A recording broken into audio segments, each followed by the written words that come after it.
Hello? Hello.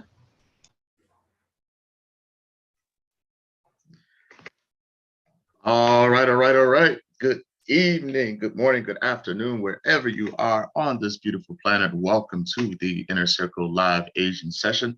I'm your host for tonight's session, Benny Allen, and I'm definitely happy and grateful for all of you joining me tonight as we take a look at the technicals and the fundamentals in the Forex market to see what we can take advantage of. So without further ado, let's make sure that we turn off any and all distractions, grab a pen and paper for notes, and let's make sure that we participate and engage. We're all about shortening the learning curve and compressing time frames. In order to do that, you have to be active. So if everybody can hear me loud and clear, drop me a 1 in the chat.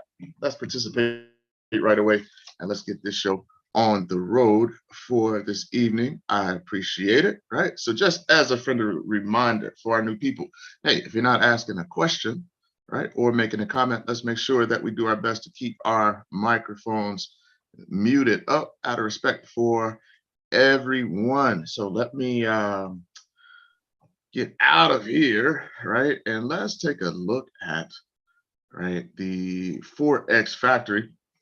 So Tuesday, the 27th, we have here red folder. Fed Chair Powell spoke today. We also had ECB President Christine Lagarde speaking. Nothing too major, but there were multiple Fed representatives out speaking. All of them falling in line with the same hawkish tone. The goal is to get inflation back down to that between that 2 and 3% target, and we're ways away from that. So all roads leads to higher interest rates, and you see the market reacting. Okay, so today we did have U.S. durable good orders. Okay, you can see here that they came through. U.S. durable good orders fall less than expected. All right, which is pretty cool. That's another one of those key economic indicators, right? How we gauge the economy. So less than expected. So for people that don't know, all right, so it's the change in the total value of new purchase orders placed with manufacturers for durable goods, excluding transportation items. That's why it's the core durable goods, because it excludes transportation, which that throws, right, a lot of variables in there with transportation. So they get a cleaner number, right, i.e. the core. They take the transportation out. Actual greater than forecast is good for the currency. And today it came through greater than forecast. Okay, so new purchase orders, think about that. Change in total value of new purchase orders placed with manufacturers. So if everything is tightening at an alarming rate, recessionary fears and things like that, you expect that number to go in the opposite direction. So that's just another data point, right? That investors, that people in the Federal Reserve, right, folks like to take a look at. What are those durable goods orders looking like? Is it slowing down, right? And you can see that here, again, on Trading Economics, U.S. durable goods orders fall less than expected. So with the current circumstances, right, they were expecting, right, it to fall at a faster rate, and it didn't. Okay, so this economy just keeps chugging along, right, day after day, trying to grind through. So again, where we expect something to come through a bit more negative, it didn't. Okay, so that when you see data points like that, it just kind of backs up the Fed, right, in regards to their monetary policy and what they feel they need to do moving forward in regards to continuing to hike interest rates. So right now, the projection for the U.S. Fed is potentially another 75 basis points in November. Okay, so you see the market pricing that in now. If we flip over and we take a look at real quick look at the U.S. 10-year bond yield, we can see we're at 3.96%. Okay, almost to 4%. So it wasn't long ago, right, earlier in the year, where it was like, oh my goodness, right, the bond yields are going up 3%. Now it's approaching 4%. Okay, so the dollar, right, as a safe haven, the dollar as a strong currency in regards to the interest rate hikes that are going on and more to come.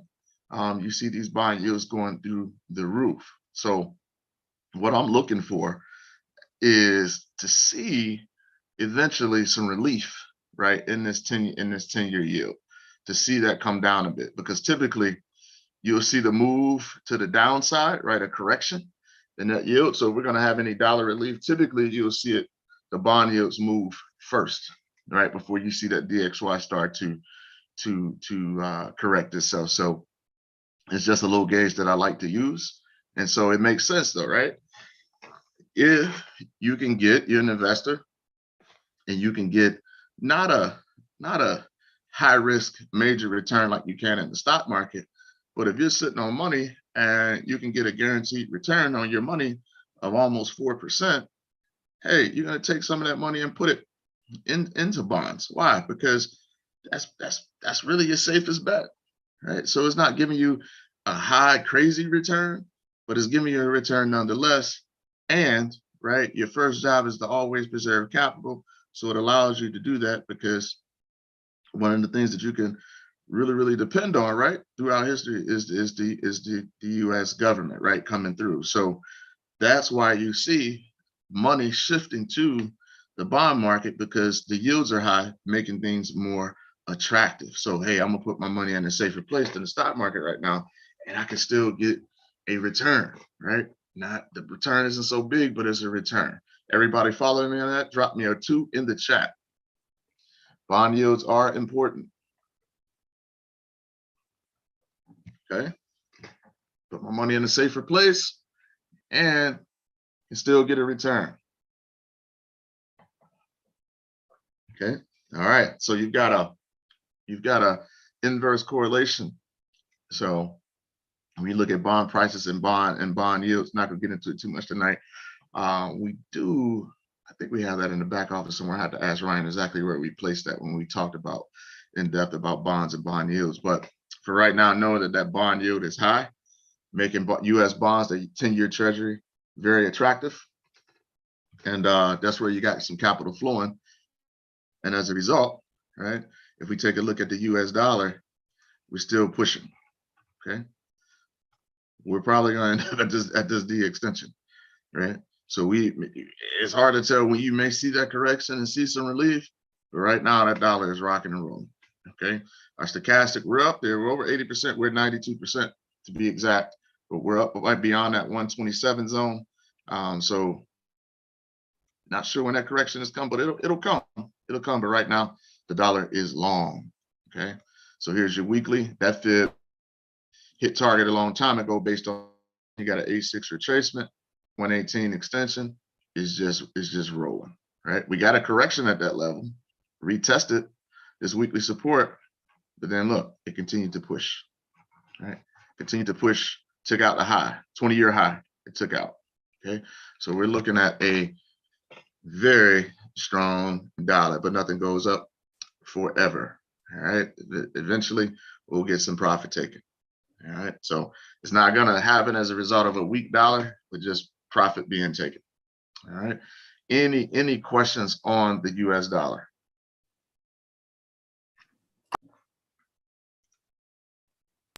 I have a question. Can you hear me? Yep, I can hear you. Okay, how you doing? I think I'm looking at it the wrong way, because the more the interest rates go up, I'm expecting the value of the dollar to go down, because maybe people aren't spending as much. But I feel like I'm looking at it the wrong way. Could you? Yeah. So think about it. We're in a global economy, right?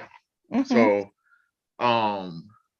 right now, you would think, right? I like your thought process. Like, man, the dollar has a lot of strength to it. The value of the dollar is strong. Okay, folks, consumers are still spending. Which is why the Fed is still staying hawkish, right? Because they're like, we got to keep raising these rates until we slow down spending. So the spending is still occurring, but it's putting a lot of pressure globally. Right now, you got globally in some areas starting to tighten, because why? Because that dollar is very strong. Like commodities and things like that are taking a hit, because people, companies, organizations, big players are starting to tighten a little bit, because most of your commodities around the world, right, are dealt in US dollars. Okay, and so if I'm a foreign country and I can't get as much bang for my buck with the US dollar, having to do that exchange rate, right? I'm not getting the most bang for my buck, so I'm not going to be able to purchase as much, right? Very simplistic way of looking at it. Now, on the other end, what you're talking about, the reason why the dollar is gaining strength in regards to the bond market is because, again, globally, think about it. Say you're from the UK, right? Mm-hmm. Follow me? You're from the UK. Man, I want to invest in the US bond market. I got $1 million. I want to buy US bonds at that 3.96 or whatever rate that it is. What do you have to do that? Exchange the currency. That's it. Mm-hmm. Right? So what does that do to the dollar? Does that increase the demand for the dollar or decrease the demand for the dollar? Oh, increase it. Mm-hmm. So this strength we're saying is more, a lot of it is due to from other countries? Everywhere. Okay. US too, right? You got money, you can buy bonds, right? So the demand is high. You've got to exchange, you got the demand. And then the dollar is also a safe haven, right? And that's what we're saying, right? We're gonna park that money there. Because Okay. when you look at a stable country, a stable economy, also you're Swiss, right? The Swiss acts as a safe haven too. I noticed that I was reading your thing. I had put that I was reading your newsletter, and the Swiss said they increased interest rates, but their value went down. Yes, that's an initial shock, right? Because investors wanted to see 100 basis points come out of there, and they came with 75. Oh, okay. With 75. So some investors looked at it as a disappointment. They wanted it to be more aggressive on the rate hikes. Okay. Right. Just like a lot of people have been calling out the Bank of England in the UK because they're like, man, we feel like they could be more aggressive. But that's a tough call to be there. You know, they've got an energy crisis going on. They've got the war with Ukraine, you know, grappling that region. 50 basis points. Some people thought they should have been more aggressive at 75 basis points, but you know, it is what it is. We're living in unprecedented times in regards to so many things happening at once. It's a lot to manage through. I don't envy any of them. But what you're saying about the bonds makes sense as far as how it would cause it to gain strength. I didn't think about it in that way. Yeah. So that's it. It's just when you get a rate that high, it's increasing the demand for the dollar because you got to make that exchange. Okay. All right. Thank you. You're welcome. Any other questions?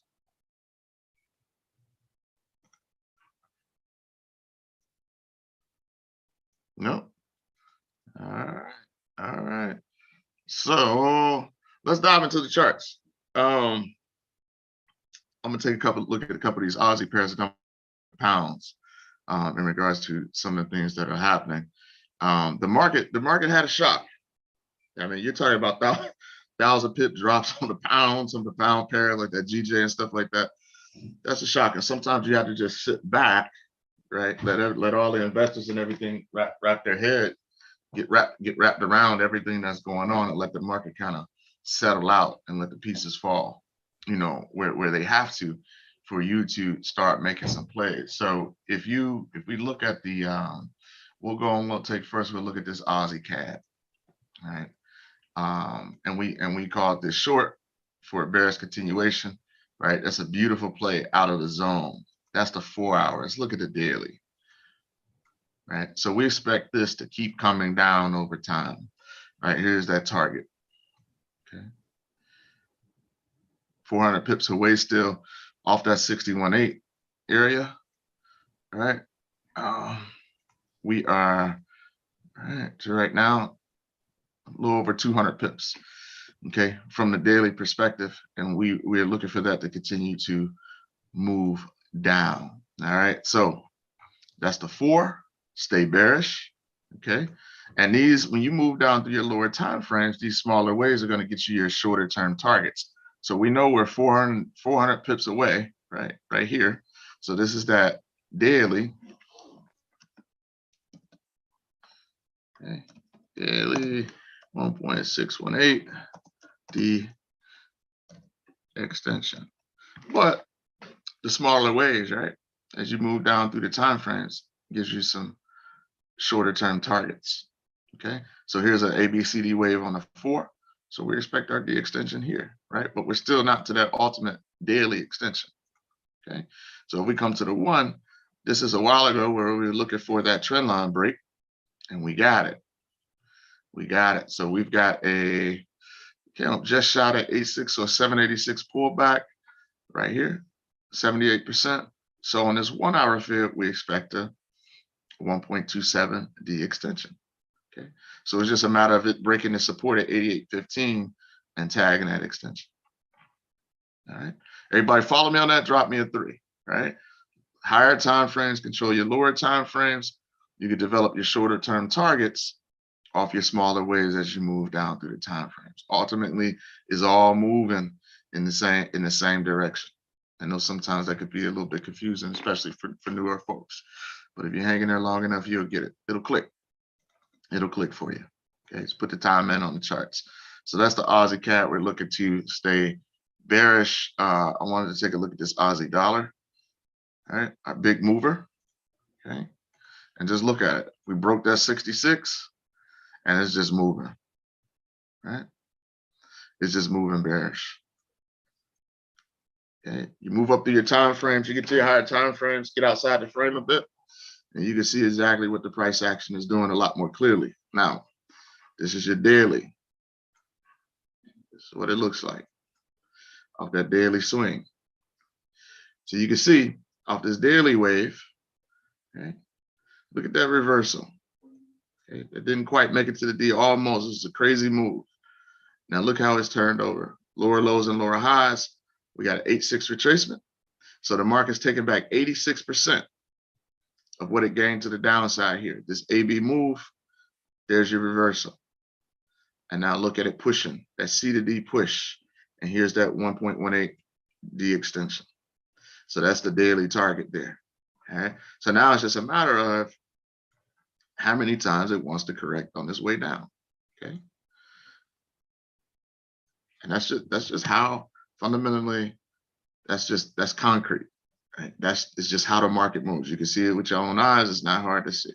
So it's just a matter of, hey, how many corrections do we get?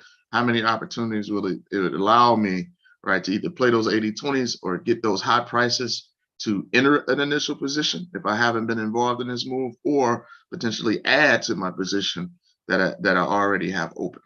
Okay, so additional, positions. So you can see here where on the 4, look at the ABCD waves coming out of that zone. Right? Look at the waves. Now, sometimes, right, because of, how impulsive the market is in one direction, you may not get this wave, like this type of pullback. Sometimes it just gives us that shallow and it just heads down to the D. That's okay, right? That's why our zones are important. So we're not going to try to jump in to a position short, right? Just because we think, hey, this is going to head to the D. No, did it come to my zone, right? That's what I was waiting for. Did it come to my zone? No, it didn't. So guess what? I'm going to let it hit the D extension if that's what it wants to do, and then see if at that point we can get a correction to the upside that we can get involved in, right, for a sell. We want high prices to sell. It becomes a very, very simple concept like this. So if we get this D extension to be hit, then somewhere, right, that would be our C if we don't get a higher price prior to the D extension getting hit. And then somewhere, once that swing low forms, after it hits the D extension, I'll have a new AB boundary. Then it's just a matter of, again, do I want to wait for that high price to try to get short? Yeah, that's it. Be patient. Does it get to your zone? Right? That's what we're thinking about. Is it going to get to my zone? I'm not going to worry about it. If it runs away, it runs away. I needed to come to my zone because over time, it's those zones that give me my ultimate edge. All right. So this one's moving. Let's see what happens. See what happens on that. And then if you go to the 1, right, that's where we are on the 1. Smaller wave, sitting in the same area. Don't know, right? I've seen it. Look here on the daily. And look how this AB boundary formed, A, B. Look how close that came to the D extension. It ran into monthly support at 55.09, and then it reversed out. And now it's turning over again. Right? So we just have to sit and be patient, right? You don't want to get short here, and then it pulls a reversal on you. Now you're in drawdown. That's why it's better to just wait on your zones to make the plays. Okay. Questions on the Aussie dollar?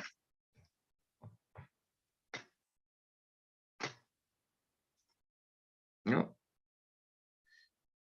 Okay. All righty. So I want to take a look at some of these pound pairs because they got hit pretty bad, right? We all know that, but they're trying to recover. So I really want to look like here. Look at this pound Aussie, how it just shot down the target, right? We didn't get any pullback, boom, impulsive move, took it out. But look how it rejected that level. Look at this. All right. See how it rejected? Stochastic's in a buy zone. So when I go to my 4, I'm looking at this now, and I've got a new 4-hour wave. Okay.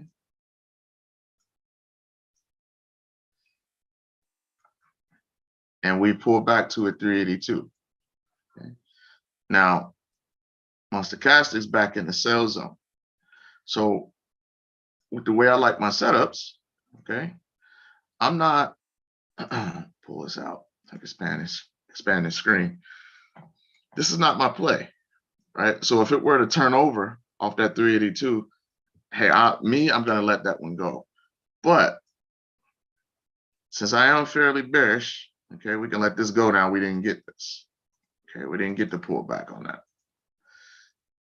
If I can get price to push up into my sell zone, right, like so, up around those levels, then I'll definitely be drawing my trend line, right, and looking to potentially get back short on the pound. Okay, but I'm waiting patiently on this because there's multiple pound pairs that are lining up this way, but I want to watch to see what's happening with the Bank of England. Now, there was some pressure on the BOE to raise rates immediately. You know, it was some speculation about that possibly happening on Monday. It didn't happen, right? Because people were wanting something to help it recover after they decided to give the tax cut, or they announced their tax cut plan to try to stimulate the economy in the UK, and that's why you're seeing that pound collapse the way it did. So, but we didn't get that. We didn't get that, you know, that hike, emergency hike or whatnot. They're saying they're not going to do it, right, in November, right? But they were trying to. That's the next meeting or whatnot. But they were trying to. There was a lot of pressure for them to do it this week. There was speculation about it possibly happening this week.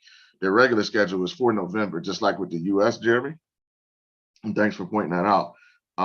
But people were speculating about whether they were going to do a hike now, right, to try to help it recover. But they held steadfast against that. So I'm still looking towards November, but you never know. You never know. So what I'm going to do is be patient with this and then see if I can get this trade to come up in my zone, and then I'll look to get short on the pound, right? That's just how I plan to play that. All right. So that's where we are on the pound Aussie right now. We're at a 382. The stochastic is in the sell zone, but that's not my play. That's not my play there. Okay, so I'm not gonna bother that right now. Any questions on the pound Aussie?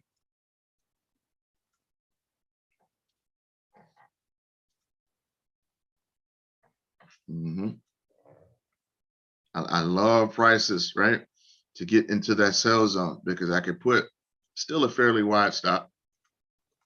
Okay, still use a fairly wide stop. I can put it above the A, and now my risk to reward, right, is a lot better on that setup.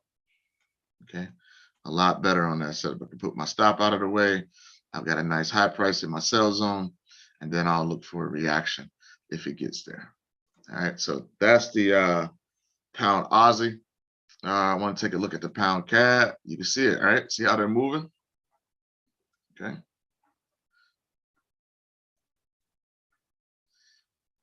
Look at how they're moving. Same type of scenario. Okay. We saw that collapse. Okay. Here was the D extension off of the last fib. Look how far past it ran. Look how overextended it got as a result. Okay, of the tax cut plan. Now, again, we're in the same situation, almost identical. Okay. Counter currency is the CAD, just like the Aussie commodity currency. All right. But I just want to see it push higher. If I can get it to push higher in the zone, like here's a nice monthly resistance here in that area, then I would want to entertain that. This one actually pulled back to a 50%, right? A 50% there.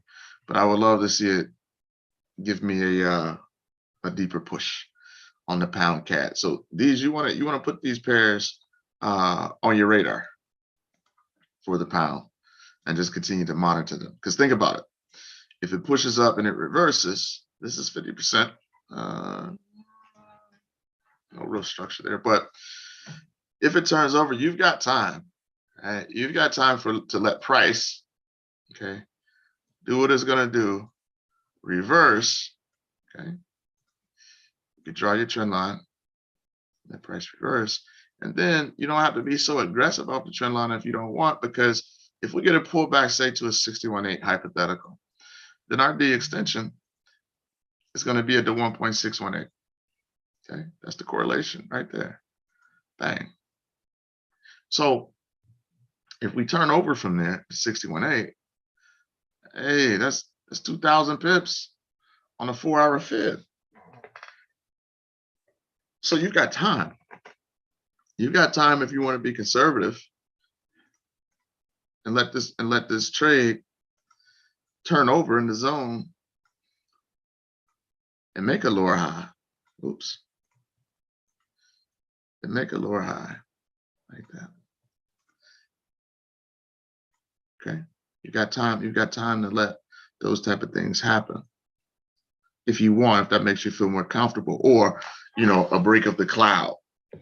Okay, if you're not just going to limit in at those key levels. Okay. Any questions on the pound CAD?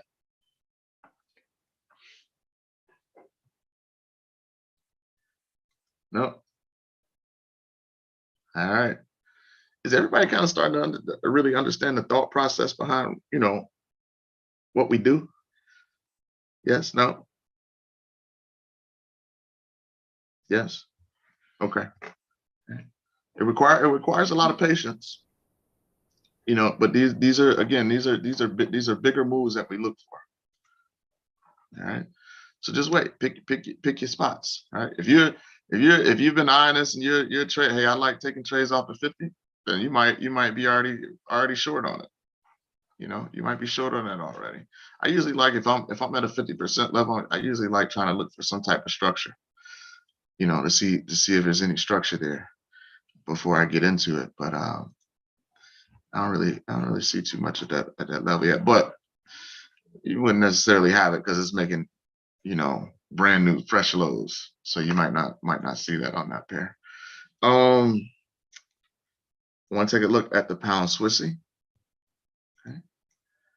And that's the one that's just crazy there. Right? It's cleaner on the 4. Okay. So you can see how it is. See how this pushed up in your zone right there? Pushed up to that 61.8.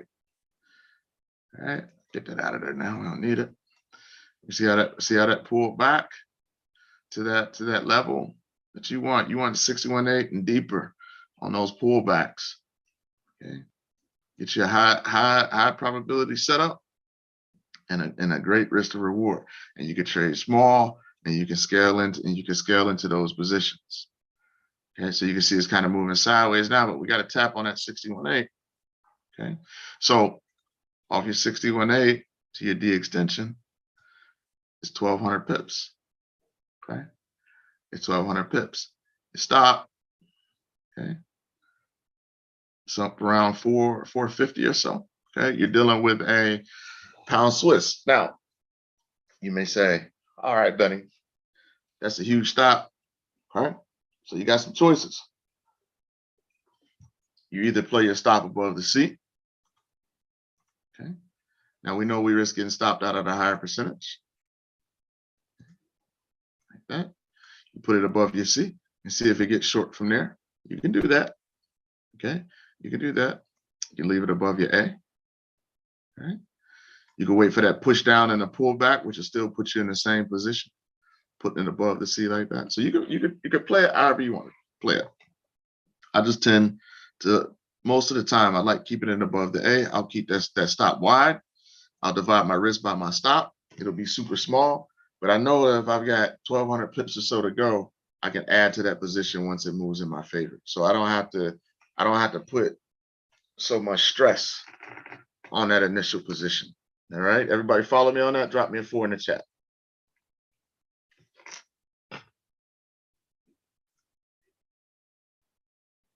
Okay. So this market will humble you. And I've got punched in the face too many times, right? I truly understand now that I do not control this market. I do not control this market, right? It looks good, right? Hey, this is like an amazing setup, but we know that this market, especially during these times, can turn in an instant, right? So my first job is to protect my capital. Now, if it gets moving, because think about it, if it gets moving 100 pips or so, right, in my direction, then when I add, that's 300 pips, 200 pips, whatever. But when I add to that position, right, I'm already up 100, 200 pips. Okay, so that's a better strategy to me. Is to do it that way. That's what's worked. That's what's given me peace of mind over the years. All right, so that's the pound Swiss, and I wanted to take a look at, there was a pound NZD. You can see, right? You see how it's sitting up in that zone? Okay. And it's just moving sideways. Now, two of the strongest currencies right now. Okay. So I like it up here in the zone because why, right? If I put that stop up there and I get stopped out, my risk to reward is beautiful. Okay, it's a beautiful risk to reward there. Okay, that's that. All right, so that's sitting a little bit higher. And so we'll see what happens with it. Any questions on the pound New Zealand? I think everybody sees what's going on with these pairs now. So it's just a matter of if it wants to stay below that A or not. Can I ask you a question about your stochastic? You can. I just tried to add one to my chart, just looking at how clean yours is, and mine looks nothing like that. Did you? Yep. I got you. I got you. So that's what you want to look at. Okay. You want to take a screenshot of that?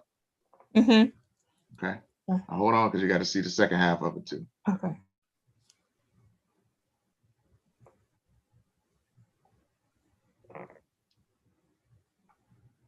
Okay. And then there. Okay. Got it? Got it. All right. Cool. Can you go back to the first screen for me? I only got yeah. the second one. Thank you. Okay, I got you. Let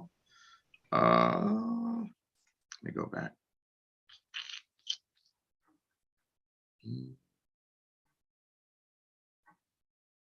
Right there.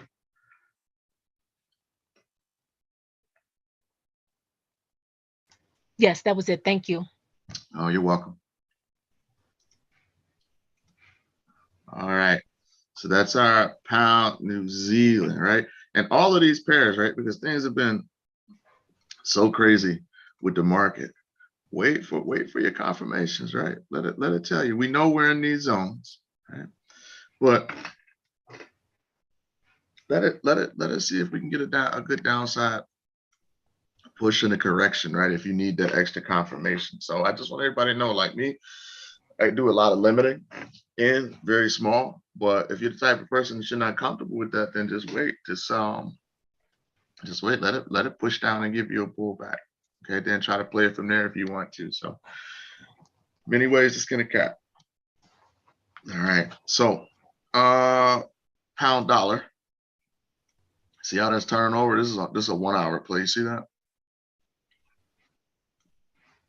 In the zone, how that's moving. Okay. That's your 1 hour there. Now, if you go to your 4, you can see how it's turning over at that 382. Okay. So now if you're looking at a trade like this and it's in the zone that's gotten away a little bit, you don't want to put your stop right above your A like that and then take a short, because now my risk to reward ratio is not where I want it to be, right?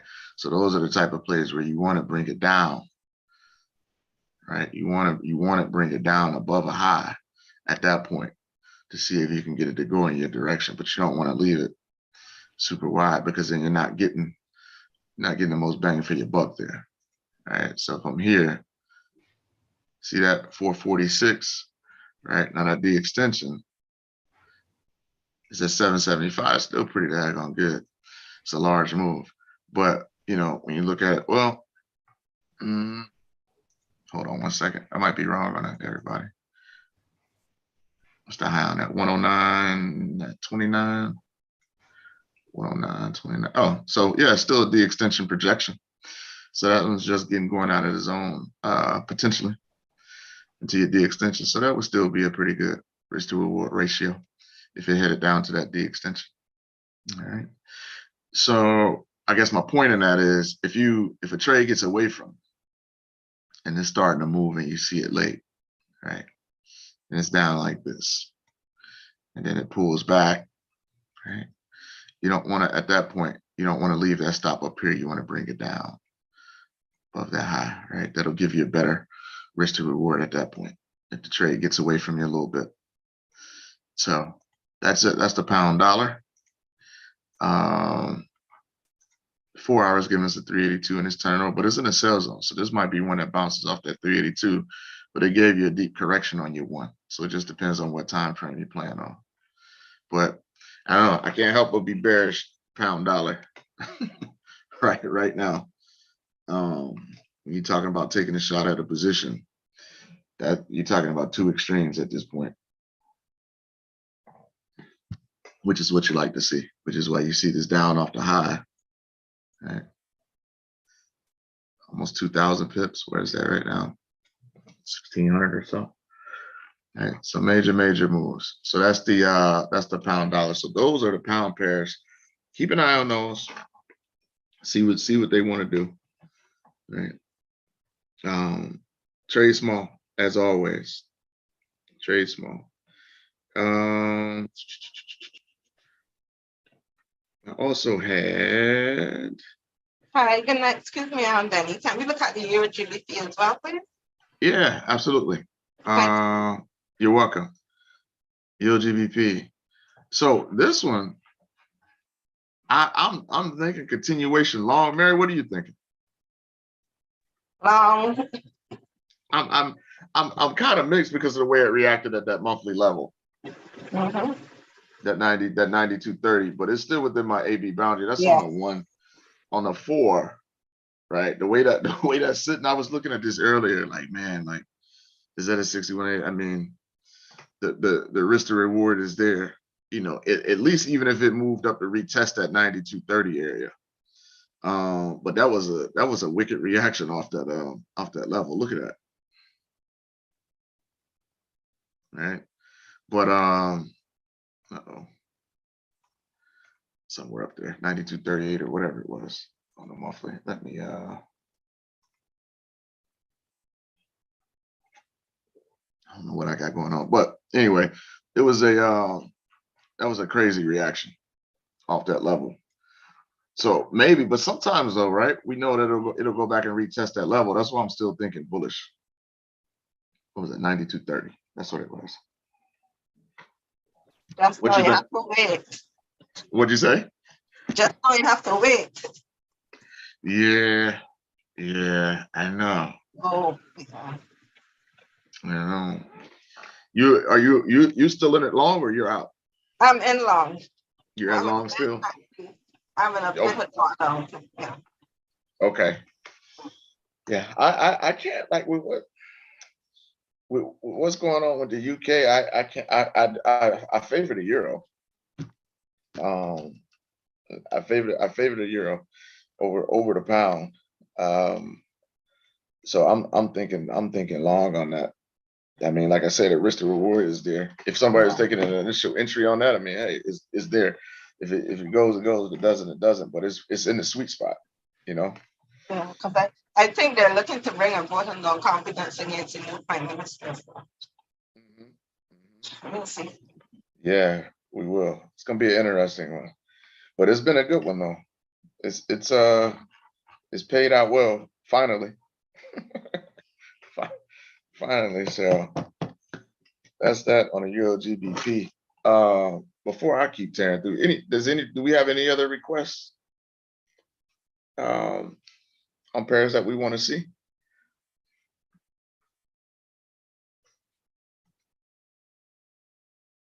ECAD, USD JPY, Euro JPY. Okay. I responded. Camila, I responded. And I've been looking at it this whole time, and it's just bothering me because I just can't see it. All right, we'll get you together. Hold on. Hang in there. Hold on 1 second. Let's look at this. Let's look at this Euro CAD. All right. I don't know, it's doing the dance. It recovered nicely. It recovered nicely. Listen, it's got up, right? It's moving sideways. It's within the AB boundary. The euro showed us some strength. I don't know. I would look to like here. It's got to get trending for me, right? If I get a break, right? Maybe take that down to the 1. If I get a break, get long, I already got it drawn up on a 1. So maybe if I get a reaction and it holds above and starts working its way up, put your cloud on, right? I don't like that trend line because of the way that price action is. All right. So we put the cloud on, see where we are. If we can get a break above the cloud and everything to align, then we get bullish. That's what I'm thinking. That's on the 1. Right. Because we'll see how things shake out with these commodities and with the oil. Oil, I was reading something earlier on that today. No, that wasn't the article. I have to find it. It wasn't this one. Crude oil stocks increased by 41.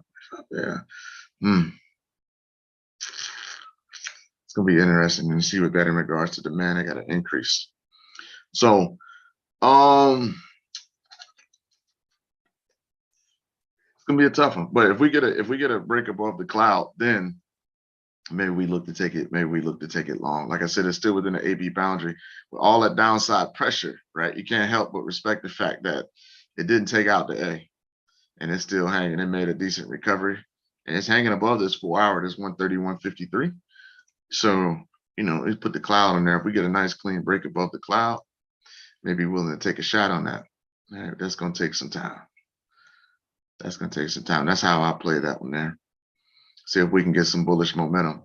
See if the euro wants to continue to gain some strength to the upside. But that's that. We shall see. But it's hanging in there though. It's hanging in there. Questions on that Euro CAD? Who was that requested that? Joy, what are you thinking? I'm in it short. I'm actually in it short, and off the swing to the downside.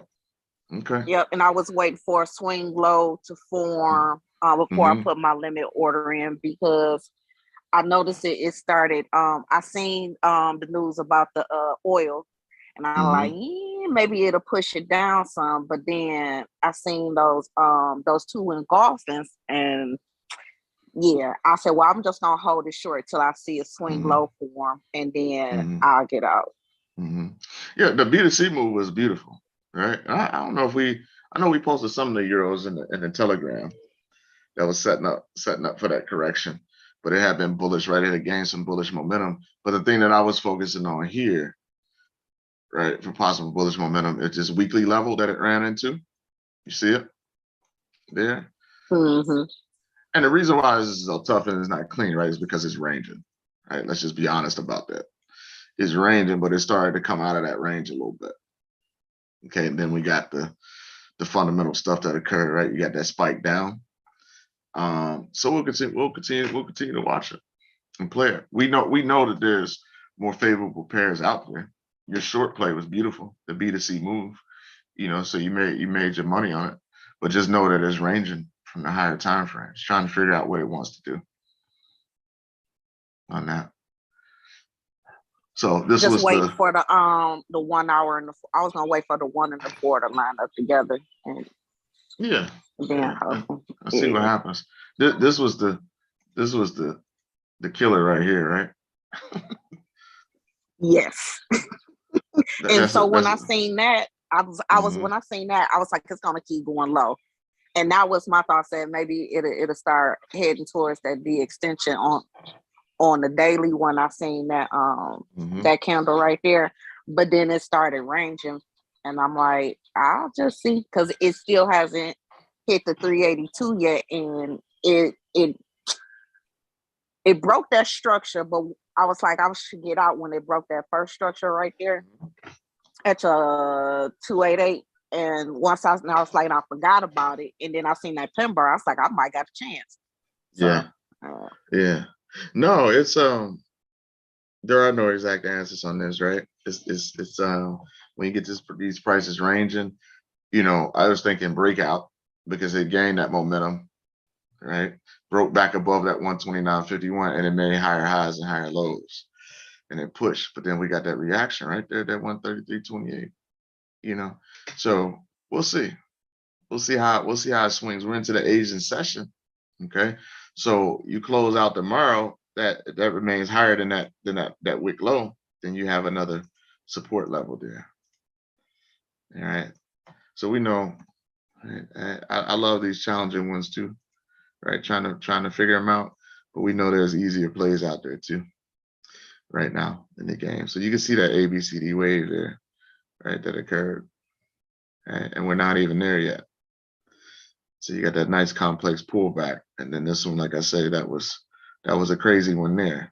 But your D extension on that'll put you right up around that 382. So we'll see how it shakes out. Definitely wanna keep an eye on. That's an interesting one. Oh man, I'm up. I've been trading that slow. I've been trading that like pennies. I think I got 292.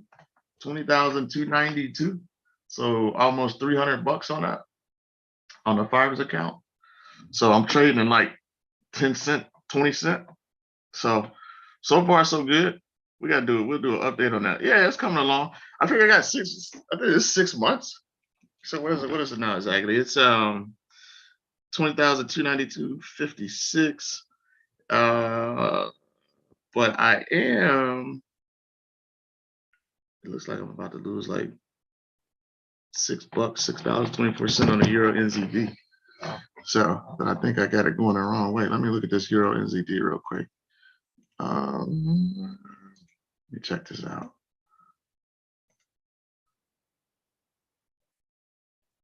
Oh yeah, for sure. That's why I like it. Yeah, I think I'm I should have. Oh yeah, I think this one I took because it hit that zone. But look, it's looking like it's ready to bounce, go the other way. But I'll leave it in there. I'll leave it in there and let it and see what it wants to do. I'm down on the Euro. What is this? The Euro JPY.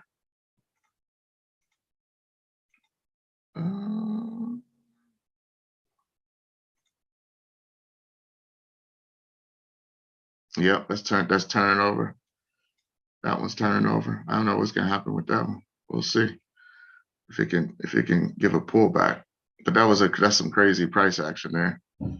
But yeah, that's where I'm at now. I'm up $4. I'm in there at 10 cents on the pound CAD on the short. Let me see.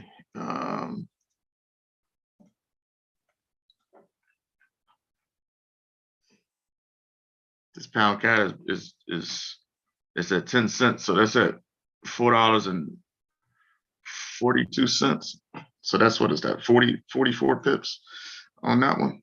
And so we'll see how that one plays out. But that's all I'm in at, like 10, 20 cents. Let me in fact, what am I? Hold on.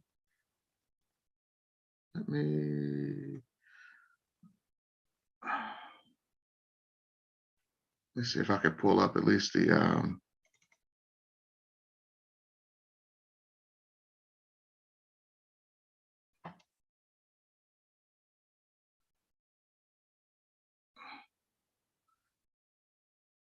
let me see. Oh, yeah, hold on one second.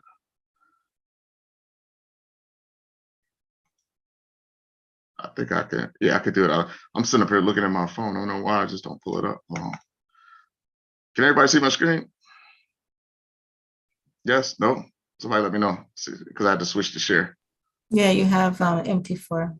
Yeah, MT4. So you can see it right there. I'm down like $8 there, but it's up to balance 292. So the equity is 283. So I think I'll be good. I should hit that before 6 months, because I'll scale up. I'm just trading at dimes now, but I'll scale up as I continue to add equity on the account. But that's that. So far so good. Not bad. I don't trade when I'm looking at this. I don't see. So here's the thing. The most you could lose is $1,200. The count is 20,292. So I'm basically trading with zero leverage on that. And I think sometimes that's what gets people, right? Is they see $20,000 and they start trading that. So they'll take like 1% of the $20,000. Well, your max drawdown is $1,200, right? So how many trades you gonna be able to take? 1% of $20,000, 0.5% of $20,000. Like, how many trades can you lose before you run through the 1,200, right? So I trade it as if I'm just trading $1,200. Everybody follow me on that? Drop me a two in the chat. Right.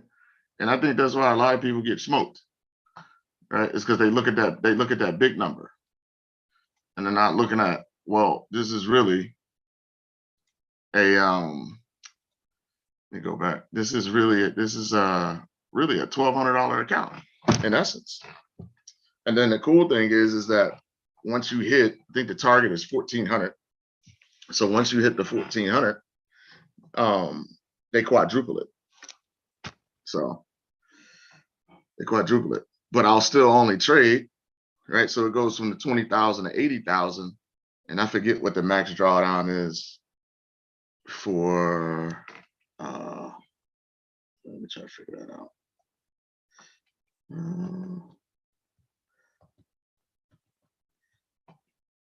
So 6%. So when you go to 80,000, right? So 4,800. So then it's like having a $4,800 account. That's how I look at it. So I don't use too much of the leverage when I'm trading those things, and that's how I've been able to get through them, right? So I hope that's a nugget. Everybody get what I'm saying on that? Drop me a one. I want to make sure we're clear on that. That's a lot of discipline. Yeah, absolutely. But think about it though, right? So when I get up around that $500 range, then I'll scale that up to 20, 30 cents, and then it'll start to accumulate, and then I'm just using wide stop losses. So if I put $100, if I put 100 pip stop loss on the trade, I'm only gonna lose $10, right? So that means, right, if I did at 1,200, what is that, 120 trades I had to lose in a row to blow that 1,200. right? And I'm playing with, you know, I'm up almost $300. So it's even more than that now. But when they give you 6 months, I'm like, what's the rush? You know, I don't want to put myself in a hole, you know, to do that. But just think about it, right? So the first goal is they quadruple the account, so it goes from the 20 to the 80. And then I think I had to go back and look at it. Is it every 10% after that? They double it, you know, all the way to 4 million. You know, so you got time. You know, you got time. So that's how I'll trade that one with wide stop loss. Play a lot of 80-20s, a lot of those 61-8s, right? Which is within the trade plan. Because even those trades, right, that and how I'm doing it is that, so yes, this started off at a dime, right? But if it continues to move on my direction, once it's up a good bit, then I'll add another 10 cents. Right? So if this moves, we'll see, right? Okay. What's that, 1,600 pips or whatnot? So I'll have multiple opportunities to add to that position if it goes in my direction. But if it doesn't go in my direction and it stops me out, then I only lose that initial risk. I only lose that initial risk. So yeah, I don't know. It's pretty cool. It's fun. It's fun to do those.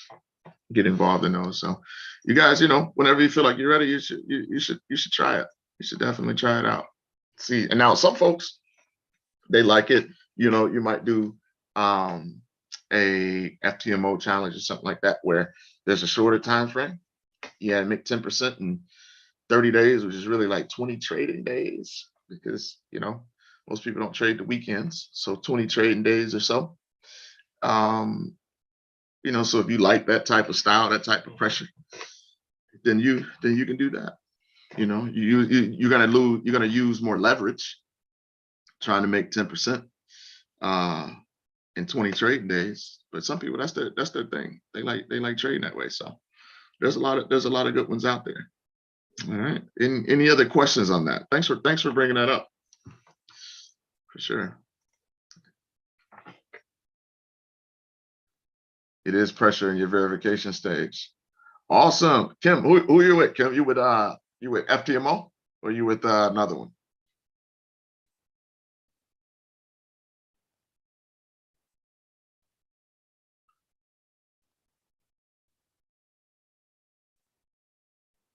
FTMO. Awesome. Great work. Good job. Drop her some sevens. Great job making it to the verification. Great work. Great work. You know, now you get twice as much time in the verification stage, right? And I think sometimes people, they get so close, from a lot of the traders I've talked to, they get so close that they dive right in, and then they end up in a big hole, right? Because you only have to make half as much and you get twice the time, but they're like, I want to get this over with, right? So sometimes they fall into that trap. It's like, man, I'm about to just blaze it, and then they end up down, you know, $5,000. So you end up having to make the 10% all over again. But take your time, man. Be strategic. Great job of making it there. A lot of people don't even make it to that verification, you know, so that's a big deal. Be proud of yourself, you know. So awesome. I know people, yeah, but think about it. So you say it seems tougher. Is it just because of what we just talked about, like the psychological side of it, feeling like you're so close? Yeah, I know. So just be careful with that. Hey, I only had to say, hey, I only had to make 5%. I just this 10. I only had to make 5%, and I've got twice as much time. You know, so think about that. You've got time to pick your spots. You know, to pick your spots, and that's good. And listen, hey, you're in the arena. You know, so we wish you much success. Much success with the FTMO, for sure. You're welcome. Some people say, I don't care how many times you do it, just fail forward every time. So awesome. Yep. All right. So that's the pound CAD, and I'll make sure we keep updating on that one. But yeah, It's cool. It's cool. It's a fun challenge. So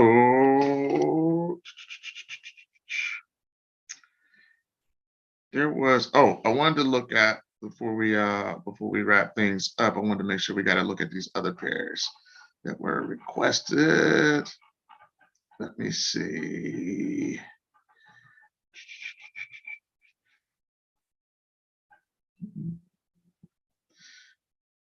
Let's take a look at the UJ. All right, so we'll take a look at that. And right.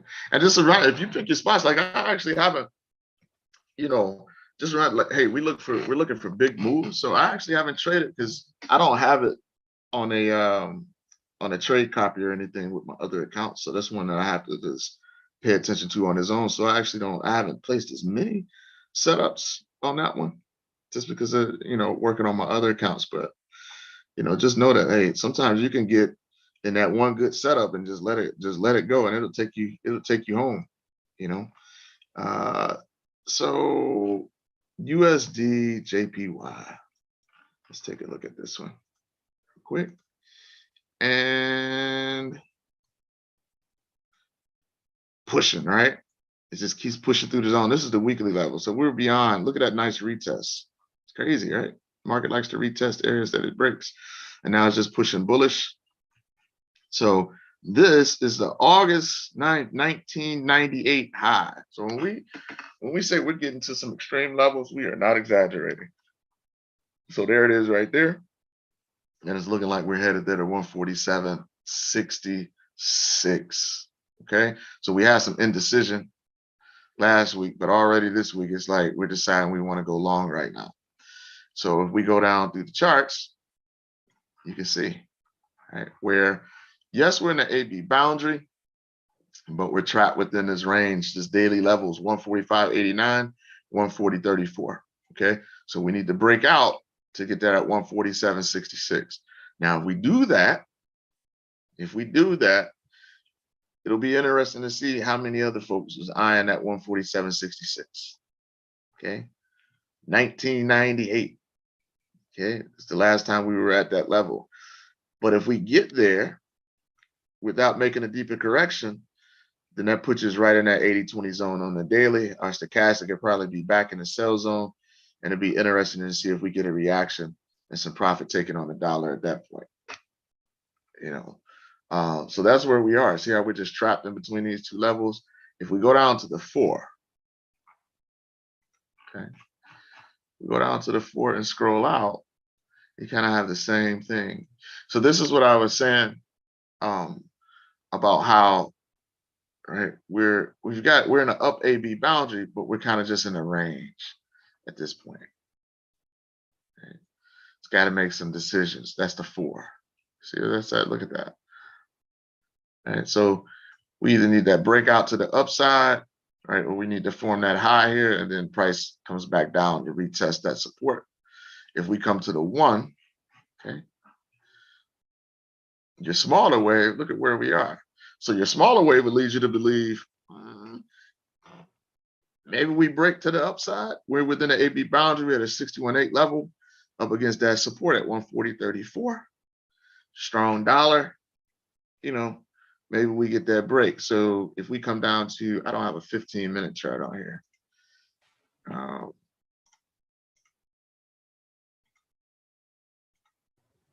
That's what I was led to believe. But now that you looked at the 4-hour first, does that one take precedence over the 1 hour? Because the 4 hour is like an 80-20, and the 1 hour is like a deep retracement. So do you?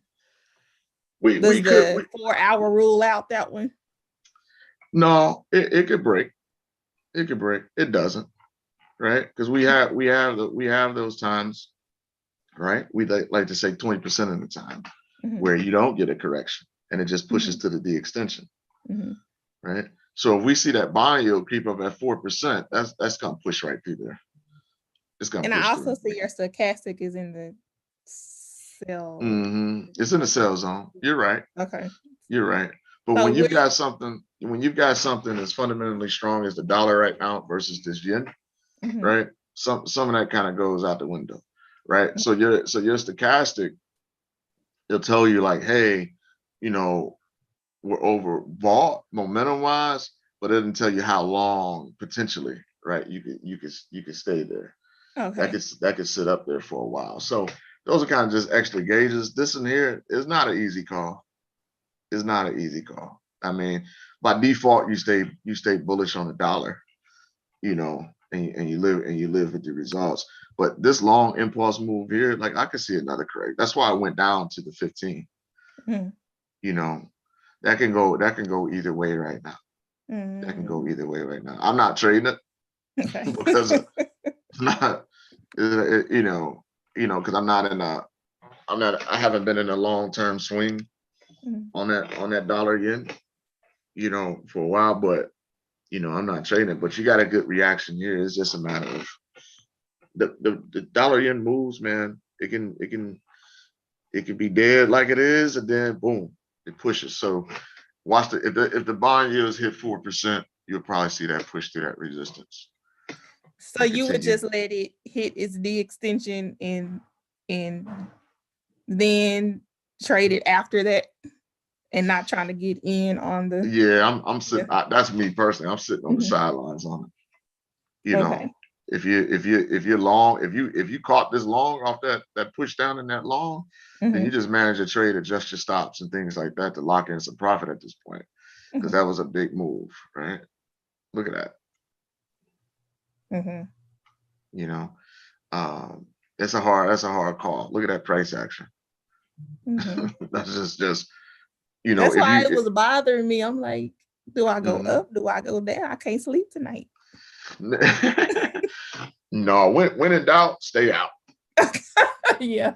That's the rule, right? Because if you knew nothing about fibs and you were just looking at this from a price action standpoint, you're like, all right, look, I just went from resistance to support, and it's trying to push back up, right? That's a range.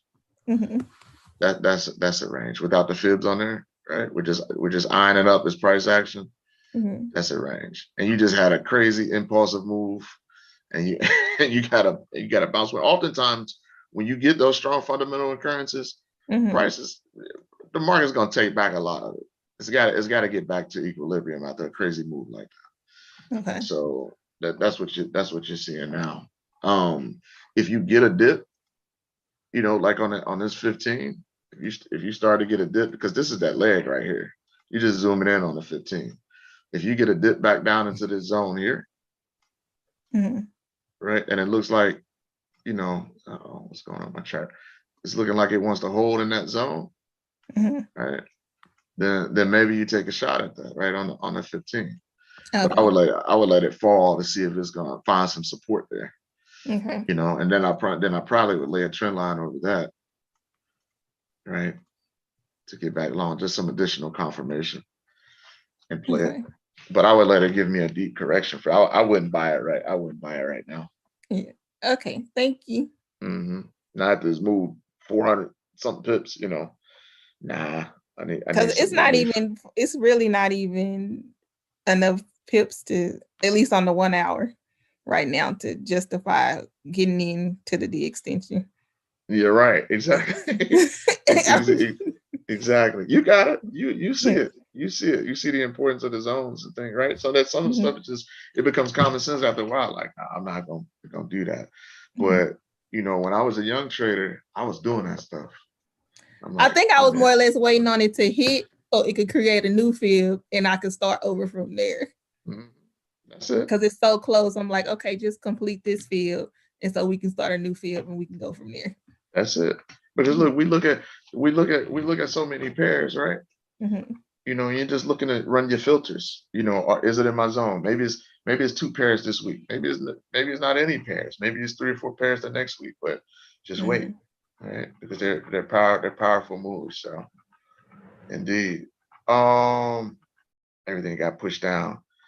We'll do the EJ and then we'll do the euro dollar, and then we'll wrap it up. So this EJ, right? Reese, what are you thinking on this EJ, man?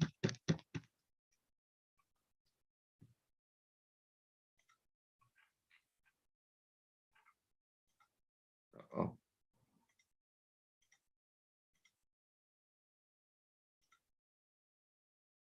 Higher retracement.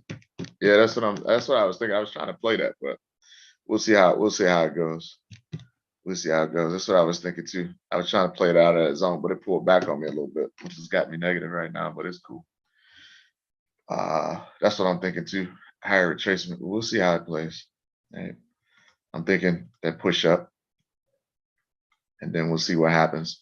See what happens from there. Let me look at this data, because here it is. So we've got, see, we were looking at that level before. We know that on this weekly, we spotted, right, that evening star. So we know that there's the potential for more downside pressure. But I was thinking the same thing as you, is maybe we get a bounce off that level for at least a correction. But it's fighting that level right now. Stochastic's in the buy zone on a daily. But we've got a 382 pullback on that. But this was a key level that I was focused on, to think to where we would get that bounce. Either, right, that short-term correction and then back down, right? Or potential range, right? Potential range on that. But yeah, it could be funny, especially with that intervention. So that's what I've got too, man. Any other questions on that one, Reese?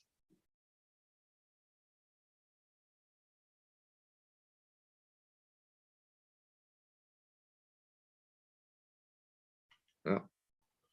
Okay. Oh, and let's do this. Yeah, we're on the same page with that one. This Euro USD.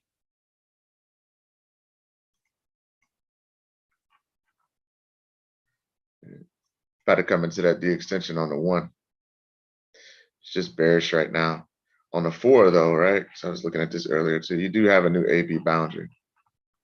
Okay. So just let it ride, right? That's not my short area there, right? I'd like to see the pullback, but all right, we'll see where it wants to stop. It's a 4-hour stochastic, right? It's selling off right now. All right, so we'll see if that B boundary officially breaks and what happens when we get down to this 118, 127 zone. The bottom line is, at some point, you got to see relief from the dollar. There's a lot of dollar pressure right now with these dollar crosses, right? Because this so that's the Euro USD. If we look at it from a higher time frame, you can see where it's headed. Potentially 93. It's just a matter of if it wants to correct before moving in that direction. Because fundamentally, nothing's changing. Like, may get some positive news out of the Eurozone with rates and things like that. But that positive news is probably only going to cause corrections. It's not going to cause any type of real trend change against the dollar, because the Fed's not taking their foot off the gas pedal in regards to rates. They pretty much made that clear today. So, and they've been making it clear for months now. So definitely further downside continuation. It broke that 96. And I haven't seen any buyers come in yet at that level. So just continue to be patient. Continue to be patient on it, right? If you're day trading that, like, for example, I tend to talk about stuff from a swing trading perspective, but if you break that B boundary and you think it's heading to that 127, right? So if I'm on this 4 and I'm breaking this B boundary, I'm thinking I'm headed to this 118, 127 short, right? That's 123 pips. That's 200 more pips. And you're not interested in the long-term swing type setups, then you go down to the 15 and you say, you know what? I'm just going to play, pullbacks. If I get pullbacks and corrections, I'm thinking it's going to keep heading down. So like you see right here, I just already pulled back to a 50 and it's headed to the D. So you can come in here and do something like this up to 4, where it's like, okay, this 118, if we break this B boundary, I'm thinking at least 118. Okay, sure. Okay, so then what you could do is you can link that down to your 15. Okay, because you're going to look for a smaller wave to get involved. Okay, I know a lot of folks that like trading like this. It's fine. Okay, for a target. You say, well, I'm not going to pass that up. I'll keep my rules in regards to my zones, but I want to play it on a lower time frame like here. See? I just moved that. Hold on. I got to get that back. Oh, no, that was a new one. Sorry. Like that. So right now, this is done, right? It's coming into this D extension. But wherever that finishes out, you said, I got that break. B boundary is going to break. Then I'm just going to come down here like this. So that'll be my C. Wherever my D gets hit. Okay. Then at that point, I'm on my 15. Looking for a pullback and a continuation down to that 118. That's how you can play that. So here, larger time frame, we don't have that monster pullback, but I got to break at this B boundary. If I'm thinking short here, then I still stick to my rules. I just play the smaller fib. Everybody follow me on that? Drop me a 1 in the chat. Right? If you don't want to pass up on that, those are potential plays too. I got to break at 96. That was a key monthly level. I'm thinking we're going to continue short. I got a 4-hour 80-20 that'll potentially set up if it continues to move to the downside at that 118, 127 zone. Okay. That's how you can play that. Just drop down to your lower time frame and still wait for it to pull back at a key fit level just on the smaller fib. If it reverses out, right? If price reverses out on the 4, okay, and decides that now, right? If it decides prior to reaching that zone that it now wants to start making higher highs and higher lows, then you know what? You're going to lose the trade on the 15-minute fib. And you know what? There's nothing wrong with that. That's just telling you that, hey, the market's deciding to make that deeper pullback now. And you can either look to play that with a break above that 96, or you can say, that's just letting me know that it's going to move to a high price and then I'll get short. That's how you do it. You miss 1,000, you miss 100% of the shots that you don't take, right? So if you see something, it's within your rules, play it. Okay. Take notes on it. See what you can do better. Keep it moving. Excuse me, Benny. Yes. Good evening. Good evening. Quick question. When you go down to the 15, are you effectively making it a intraday trade at that point? It depends on a pair, right? It depends on what the ATR is on that pair. Right. Well, I'm speaking specifically on this EU. On that EU? Yeah. I mean, if you're trying to close out a trade like that day, intraday, probably not. Probably not. Okay. Because if you're looking to take that to the D extension. Because on the EU, in regards to how it moves, like the ATR, you might not get that in a day. So say you pull back to a 61A here. That's 221 pips. It doesn't have an ATR like a pound pair does. So I'm gonna say no. Okay. I'm gonna say this is on the 5-minute. My bad. I don't know what I'm. Oh, I got my charts reversed. That's a 5. So on a 15-minute, you're not getting it. My bad, y'all. I didn't notice. I usually have my chart set up the other way. All right. So if we come here on the 15 and we run it, okay, to the downside, that's your 15-minute move. So look at that. So that's beautiful too. Look at that on your 15, right? So what was the date on this? The 26th? The 27th? It's still not there. That should be extension there, right? Right. You know what I mean? Nope.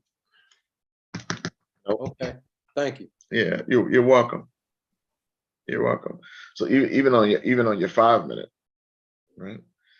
And then it depends on what your goals are. Your goal, you can set it up as intraday, right? If you have a daily goal in which you look to gain, if I'm the type of trader that, hey, I'm looking to get 20, 30 pips a day, and this setup gives me that, then you close it out, right? At the end of the day.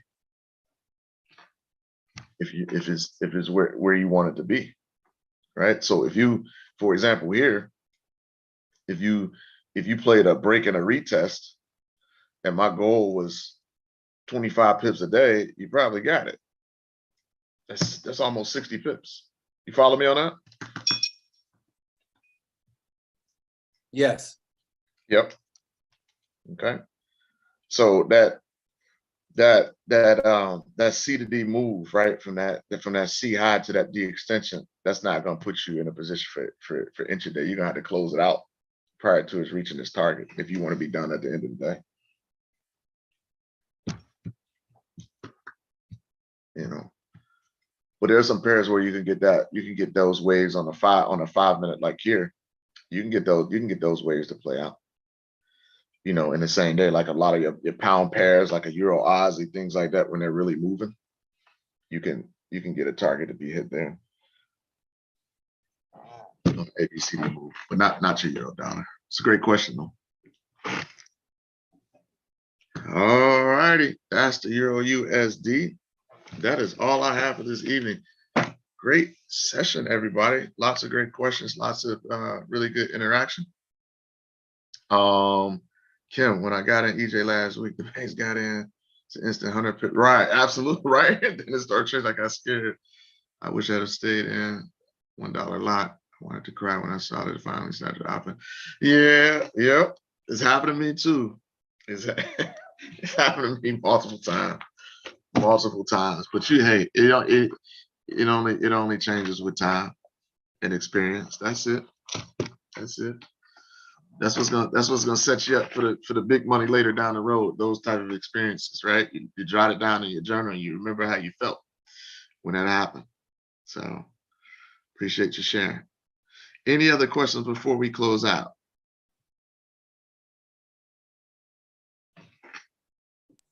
Thank you. Oh, you're welcome. I appreciate all of you being here. So that's a wrap. We'll be back 6:30 a.m. Eastern Standard Time. Till next time, everybody. Good night. Good night.